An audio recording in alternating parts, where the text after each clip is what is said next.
법인의 주주는 개인만 있는 게 아니라 법인도 주주로 등재 가능하겠지요. 즉, A법인에 B법인이 주주로 등재하는 것입니다. A법인이 배당할 때 주주인 B법인에게 초과 배당을 하면 과세 문제는 어떻게 될까요?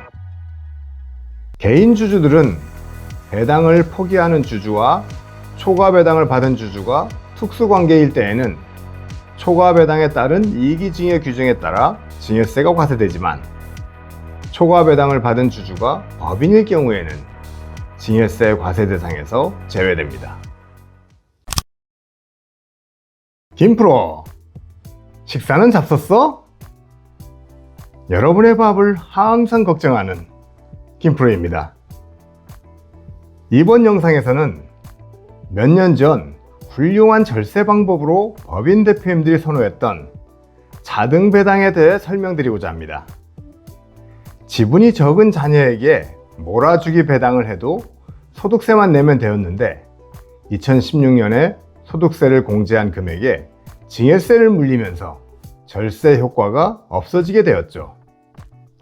하지만 지금도 차등 배당을 통해서 절세할 수 있는 방법이 있습니다. 오늘 그 방법을 풀어보고자 합니다.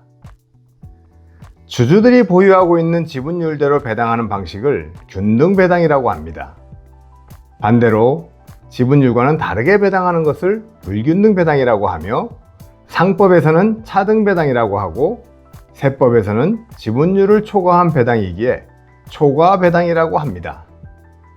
즉, 법인의 최대 주주인 아버지가 배당을 포기하거나 보유 지분에 비하여 과소 배당을 받음으로써 특수관계인인 자녀가 본인의 지분을 초과하여 받는 배당 방식을 초과 배당이라고 합니다.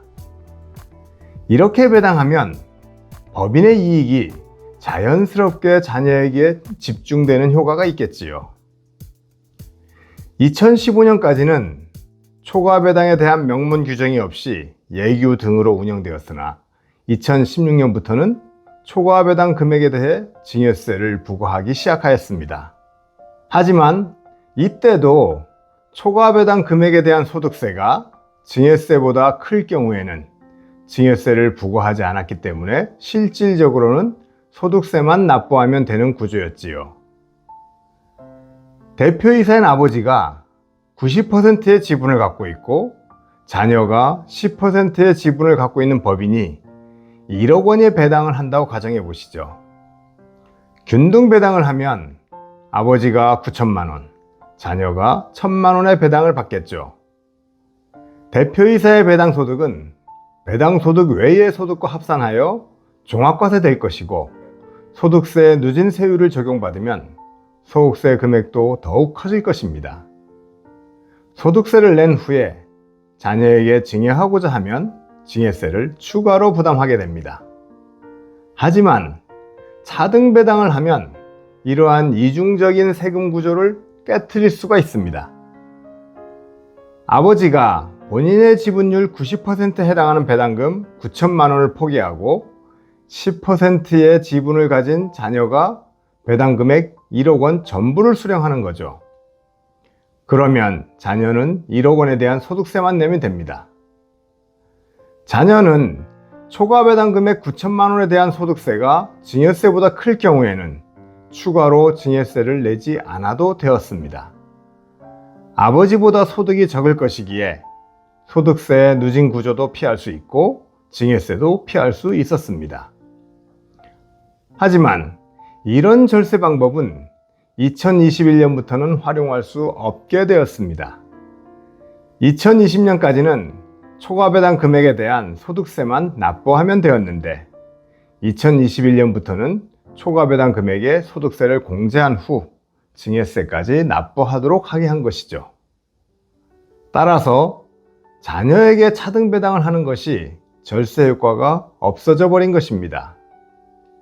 즉, 자녀가 9천만 원의 초과 배당을 받았는데 2020년까지는 9천만 원에 대한 소득세가 증여세보다 클 경우에는 소득세만 내면 되었는데, 2021년부터는 9천만 원에 대한 소득세를 공제한 금액에 대해 증여세를 다시 내야 한다는 것입니다. 이때 증여재산가액은 초과배당 금액에서 초과배당에 대한 소득세 상당액입니다. 여기서 소득세 상당액은 우리가 알고 있는 소득세율과는 다소 차이가 있습니다. 다른 소득과 합산되지 않고 초과배당 금액에 한해서 산정하는 상증법 시행규칙에서 규정하고 있는 공식을 따라 계산합니다. 초과배당에는 소득세와 증여세 두 가지의 세금 항목이 있습니다. 그렇기 때문에 신고 및 납부도 다소 복잡합니다.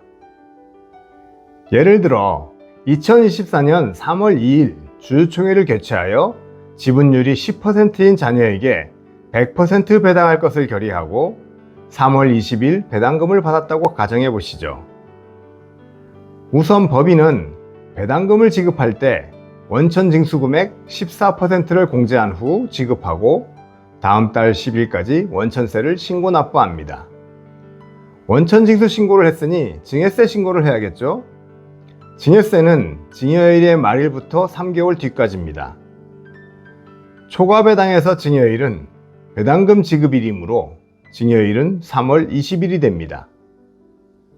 증여세 신고 및 납부 기한은 증여일 말일부터 3개월 뒤이므로 2022년 6월 30일이 되겠죠. 배당소득은 종합과세 대상이므로 배당일 다음 해 5월 2일부터 5월 말일까지 배당소득에 대한 소득세 신고를 해야 합니다. 또한 5월 31일까지 초과배당 금액의 증여세 정산 신고도 해야 합니다.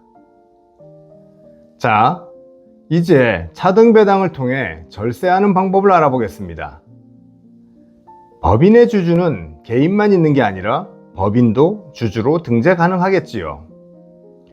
즉, A법인에 B법인이 주주로 등재하는 것입니다. A법인이 배당할 때 주주인 B법인에게 초과배당을 하면 과세 문제는 어떻게 될까요? 개인 주주들은 배당을 포기하는 주주와 초과배당을 받은 주주가 특수관계일 때에는 초과배당에 따른 이익이증여 규정에 따라 증여세가 과세되지만 초과배당을 받은 주주가 법인일 경우에는 증여세 과세 대상에서 제외됩니다. 단지 배당이익에 대해서 법인세만 납부하면 됩니다. 그래서 초과배당 받은 B법인은 증여세가 아닌 배당 수입에 대한 법인세만 납부하면 됩니다. 하지만 자신의 특수관계인도 아닌 법인에게 초과배당을 할 이유는 없을 것입니다. 만일 A법인의 지배주주가 B법인의 지분 30% 이상 보유하고 있고 B법인에게 초과배당을 한다면 내용은 달라질 겁니다. A법인의 지배주주가 30% 이상 보유하고 있는 B법인을 특정법인이라고 합니다. A법인과 특정법인인 B법인은 배당이익에 대한 법인세뿐만 아니라 B법인의 주주에게도 증여세가 부과될 수 있습니다. 그럼에도 불구하고 절세의 여지는 꽤 있습니다. 우선 특정법인인 B법인이 A법인의 지분을 20% 미만을 보유하고 있다면 배당 수입의 30%는 법인세 과세 대상에서 제외됩니다. 아울러 A법인의 지배주주와 특수관계에 있는 B법인의 주주에게는 증여세가 부과되는데 증여이익이 1억 원 이상의 경우에 한해서 증여세가 부과됩니다. 즉, 각 주주의 증여이익이 1억 원 이하이면 증여세가 부과되지 않는다는 의미이지요. 이를 잘 활용하면 상당한 절세 효과를 볼 수 있습니다. 특정 법인에 대한 내용은 다음 영상에서 보다 더 구체적으로 설명드리겠습니다. 이상으로 초과배당에 따른 이익의 증여에 대해 살펴보았습니다. 다음 영상인 특정 법인을 통한 절세 효과를 꼭 시청해 주시기 바랍니다. 이상 김프로였습니다. 감사합니다.